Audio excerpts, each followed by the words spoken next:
Hello बच्चों, आपका दोबारा से स्वागत है मेरे यूट्यूब चैनल पे जिसका नाम है बेसडम। आज मैं आप लोगों को पहले मैं आप लोगों को ये बता देता हूँ कि पिछले 3 क्लासेस में पिछले 3 वीडियोस में मैंने सिंपल इंटरेस्ट से रिलेटेड जितने अनसॉल्व एप्लीकेशन थे उसको मैंने आप लोगों के सामने सॉल्व कर दिया। और सॉल्व करने के बाद इसके बाद अगर आप लोगों को कोई डाउट्स है तो वो आप लोग हमसे पूछ सकते हैं, कमेंट कर सकते हैं। और अगर आपको वीडियो पसंद आ रहा हो तो इसे प्लीज़ लाइक कीजिए और सब्सक्राइब कीजिए। आज मैं आप लोगों को जैसा कि मैंने बताया था कि सिंपल इंटरेस्ट चैप्टर से एक्सरसाइज ऑप्शन जो रहेगा सिंपल इंटरेस्ट का, वो एक्सरसाइज मैं आप लोगों के सामने सॉल्व करूँगा। तो चलिए मैं स्टार्ट करता हूँ। तो सबसे पहले simple interest chapter 2 page number, अगर इंग्लिश आपके पास अगर इंग्लिश का बुक है तो इंग्लिश का बुक से वो पेज नंबर 46 से स्टार्ट होता है। मैं कोशिश कर रहा हूँ कि बच्चों के सबसे पहले मैं अरिथमेटिक का पार्ट जो कि कुछ हद तक आसान भी होता है, कुछ हार्ड भी होता है। जब बच्चों को यहाँ पर अरिथमेटिक क्वेश्चन में सबसे ज़्यादा मुश्किल बात यही होती है कि बच्चों को वहाँ पे इंग्लिश में लैंग्वेज में दिया हुआ होता है क्वेश्चन, उसको सबसे पहले वो इक्वेशन में कन्वर्ट करना होता है। तो वही कन्वर्सन उन लोगों के लिए दिक्कत का बायस बनता है। तो मैं अरिथमेटिक क्वेश्चन, लेकिन अगर आप जिस वक्त समझ जाएंगे क्वेश्चन, उसके बाद सिर्फ एक फार्मूला रह जाएगा और 2-3 स्टेप्स रहेंगे, उसके बाद वो क्वेश्चन बहुत आसानी से बन जाएगा। तो मैं कोशिश कर रहा हूँ कि आप लोगों को ज़्यादा से ज़्यादा आसान तरीके से बता सकूँ और बनाने का तरीका सिखा सकूँ। तो चलिए मैं स्टार्ट करता हूँ सिंपल इंटरेस्ट चैप्टर 2 अरिथमेटिक। पहला क्वेश्चन जो है वो है, two friends together took a loan of rupees 15,000 from a bank to run a business at the rate of simple interest of 12% per annum। 12% simple interest के हिसाब से दो दोस्तों ने मिलकर एक लोन लिया 15,000 रुपये का एक बैंक से, एक बिजनेस को चलाने के लिए 12% के हिसाब से। तो यहाँ से यहाँ तक के बीच में जो गिवन पार्ट दिया हुआ है, क्वेश्चन बनाने का सबसे बेहतरीन तरीका यही होता है कि हम लोगों को ये क्वेश्चन में मालूम हो कि क्या क्या हम लोगों को डेटा, क्या क्या इंफॉर्मेशन इस क्वेश्चन में दिया हुआ है और क्या क्वेश्चन हम लोगों को इसमें से पूछा जा रहा है। तो इसमें से सॉल्यूशन, इस क्वेश्चन में गिवन क्या क्या पार्ट है। तो गिवन पार्ट है कि जितना लोन हम लोग दो फ्रेंड एक बैंक से लोन लिया जा रहा है, तो वो बैंक से लोन लेना वो प्रिंसिपल कहलाता है। तो वो 15,000 प्रिंसिपल हो गया। अब उसके बाद इसमें रेट दिया हुआ है 12% पर एनम। यहाँ तक अब तक ये दो इन्फॉर्मेशन गिवन है। उसके बाद हम लोग क्वेश्चन पढ़ते हैं, लेट अस राइट।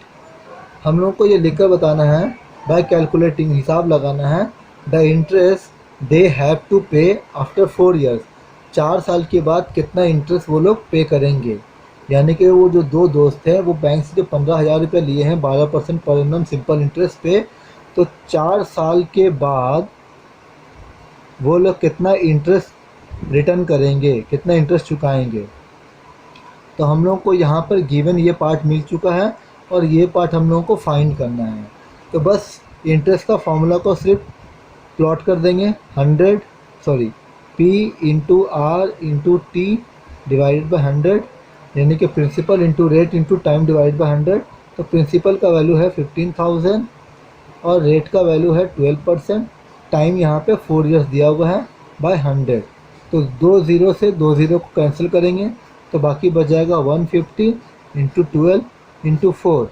इन दोनों को मल्टीप्लाई करेंगे तो ये आ जाएगा 720,000, 7,200 रुपये। तो ये हम लोगों का रिक्वायर्ड आंसर हो जाएगा। इस क्वेश्चन में यही पूछा गया था कि ये दोनों दोस्त कितना इंटरेस्ट उस बैंक में चुकाएंगे 4 साल के बाद में। तो 4 साल के बाद में वो लोग 7,200 रुपये बैंक में लोन चुकाएंगे। तो इस तरह से क्वेश्चन नंबर 1 हम लोगों का सॉल्व हुआ। अब क्वेश्चन नंबर 2 की तरफ में हम लोग जाते हैं।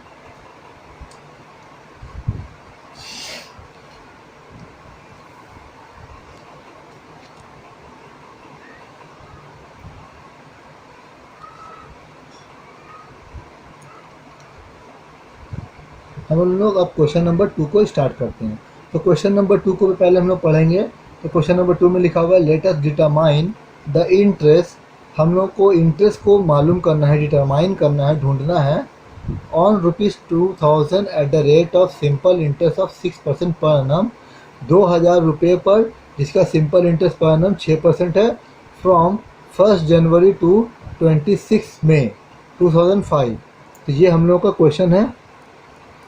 जैसे कि मैंने बताया था, हर एक क्वेश्चन में जिस क्वेश्चन में ऑन लिखा हुआ रहेगा यानी कि ये मेरा प्रिंसिपल हो जाएगा, और सबसे पहले गिवन डेटा को हम लोग प्लॉट कर लेंगे।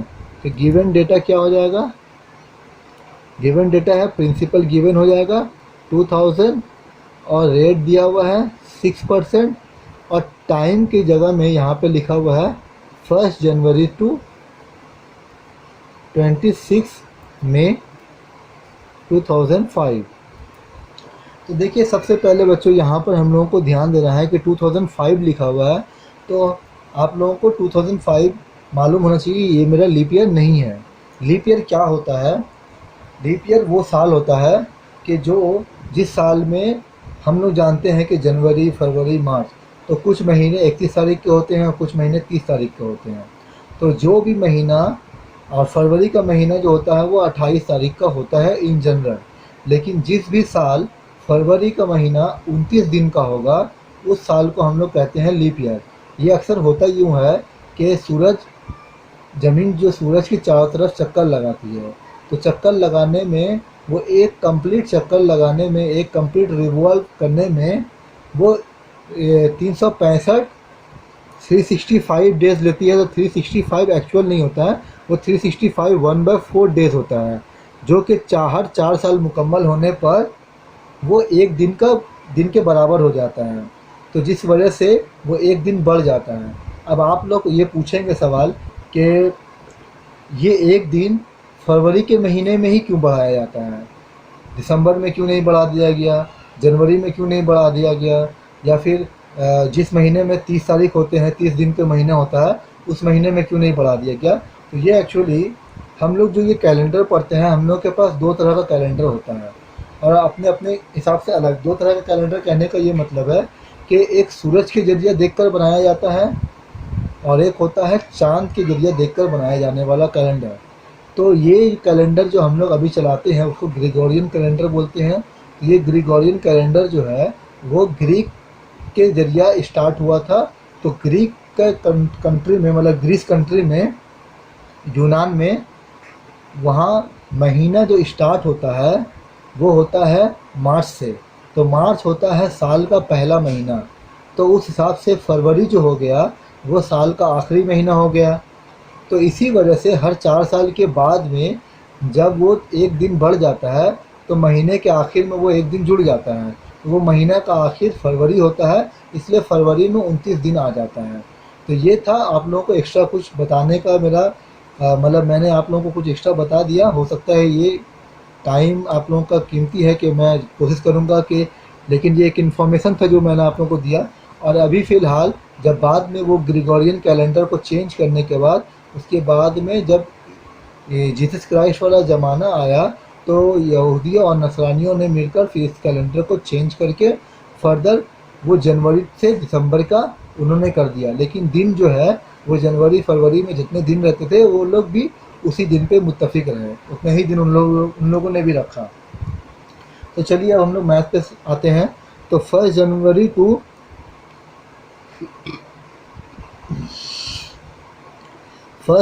टू 26 मई, तो हम लोग यहाँ पर जनवरी, फरवरी, मार्च, अप्रैल, मई, तो यहाँ पर हम लोग को 1 जनवरी, तो पूरा जनवरी का महीना लिया गया है, यानी कि जनवरी में 31 दिन होता है और फरवरी 28 और 29 का होता है, लेकिन ये कि लीप ईयर नहीं होने की वजह से ये 28 ही दिन का होगा। उसके बाद मार्च फिर मेरा 31 दिन का होता है, फिर अप्रैल मेरा 30 दिन का होता है। उसके बाद में मई है, तो मई 26 तारीख का लिखा हुआ है, तो इसका मतलब यहाँ पे 26 ही जाएंगे। तो ये हो गया 1 जनवरी से लेकर 26 मई तक को। उसके बाद हम लोग सारे को ऐड कर देंगे, तो 6 + 1 7, 7 + 1 8, 8 और 8 8, 8 + 8 16, तो 1 कैरी हो जाएगा। 2 + 3 5 + 3 8, 8 + 2 10, 10 + 3 13 और यह 1 कैरी हो जाएगा 14, तो 146 डेज। तो पिछले वीडियोस में मैंने आप लोगों को बच्चों को बता दिया था कि डेज में टाइम नहीं होगा, टाइम जो होगा वो उसको ईयर में होना चाहिए। तो 146 को 365 से अगर हम लोग डिवाइड कर देंगे तो ये मेरा ईयर में कन्वर्ट हो जाएगा। और इसके साथ साथ मैंने आप लोगों को 73 का टेबल भी बताया था कि 73 टू सा 146 और 73 फाइव सा 365 होता है। तो ये हो गया 2, 73 इंटू 2, 73 इंटू 5, तो ये आ गया 2/5 ईयर्स। उसके बाद हम लोग इस क्वेश्चन में पूछा गया है let us determine the interest. तो इंटरेस्ट हम लोगों को फाइंड करना है। तो इंटरेस्ट का फॉर्मूला क्या है, P into R into T divide by 100। तो P का वैल्यू है 2000 रुपया और R का वैल्यू है 6% और टाइम हम लोगों ने फाइंड किया 2/5 और यहाँ पे 100 फार्मूला का। तो ये 0 और ये 0, ये 0, ये 0 कैंसिल आउट हो गया। 5 1 ज़ा 5, 5 4 ज़ा 20। इसके बाद तीनों को मल्टीप्लाई कर लेंगे तो 6 2 ज़ा 12, 12 4 ज़ा 48। तो इस 2000 रुपये पे जो इंटरेस्ट निकलेगा इस 1 जनवरी से 26 मई तक का बीच का, तो वो होगा 48 रुपीज़। तो इस तरह से हम लोगों का क्वेश्चन कंप्लीट होता है। तो इसके बाद हम लोग क्वेश्चन में जाते हैं, क्वेश्चन नंबर 3 पे।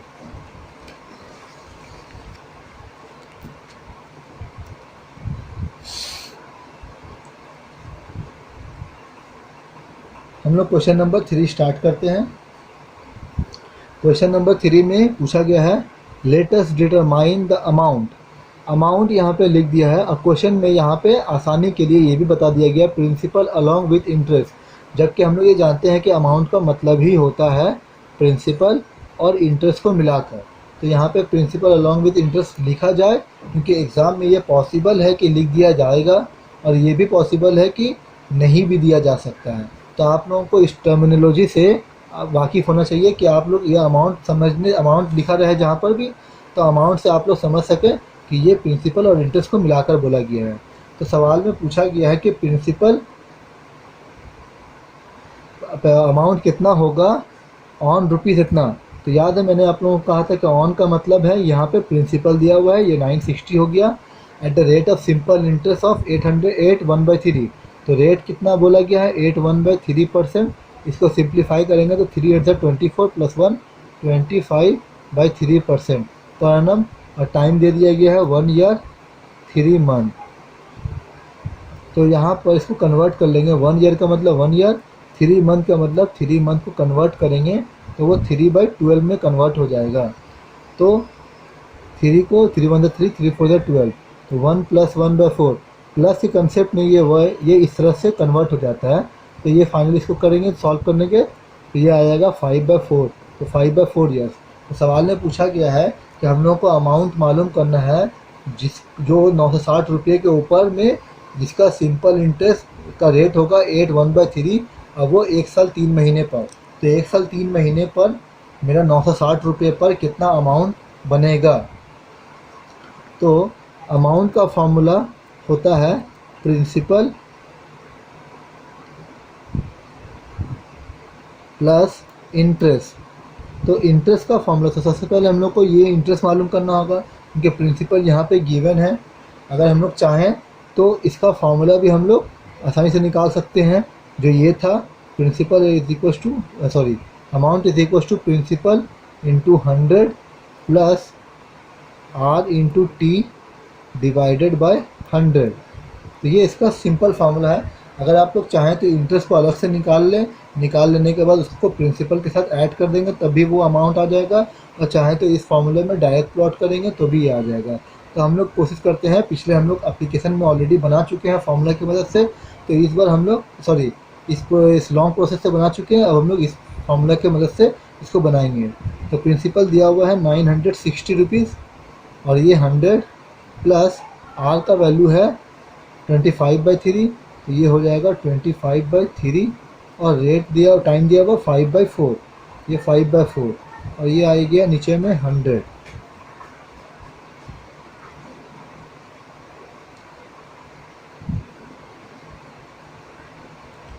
अब ये नीचे ऊपर कहीं पर भी कट नहीं रहा तो ऊपर का ऊपर नंबर से नीचे का नीचे नंबर से मल्टीप्लाई कर देंगे। तो 25 को 5 से करेंगे तो 125, 4 को 3 से करेंगे तो 12, और यहाँ पे नीचे में 100। हम लोग चाहें तो इस 100 का इस जीरो को इस जीरो से कैंसिल आउट कर सकते हैं, तो यहाँ 96 हो गया। और उसके बाद इसको अगर हम लोग सॉल्व करेंगे तो एलसीएम लेंगे तो ये 12 आ जाएगा, और ये 12 इंटू 1 तो 12 इंटू 100 तो 1200 हो जाएगा, और ये हो जाएगा 125। और नीचे में 10 था, ये कन्वर्ट होकर 1/10 में कन्वर्ट हो जाएगा, और यहाँ 96, और ये हो जाएगा, इस दोनों को ऐड कर देंगे तो 12 + 1 1325/12, और ये नीचे में 0। उसके बाद हम सिर्फ कैंसिल आउट करेंगे तो 12 का टेबल में 10 टाइम्स और 12 का टेबल में 8 टाइम्स में ये कैंसिल आउट हो जाएगा। उसके बाद 2 4 ज़ा 10, 2 5 ज़ा 8, 2 5 ज़ा 10, फिर 5 से हम लोग कैंसिल करेंगे, 5 1 ज़ा 5, 5 2 ज़ा 10, 3 कैरी होगा 32, 5 6 ज़ा 30, फिर 2 कैरी होगा 25, 5 5 ज़ा 25। तो यहाँ पे फाइनल आंसर आएगा 4 × 265। फिर इसको हम लोग मल्टीप्लाई करेंगे, 4 5 ज़ा 20, 2 कैरी हुआ, 4 6 ज़ा 24 + 2 26, फिर 2 कैरी हुआ, 4 2 ज़ा 8 + 2 10।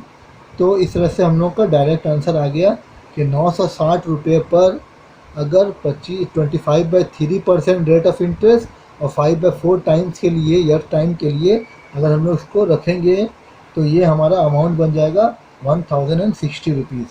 तो इस तरह से हम लोगों का क्वेश्चन सॉल्व हुआ।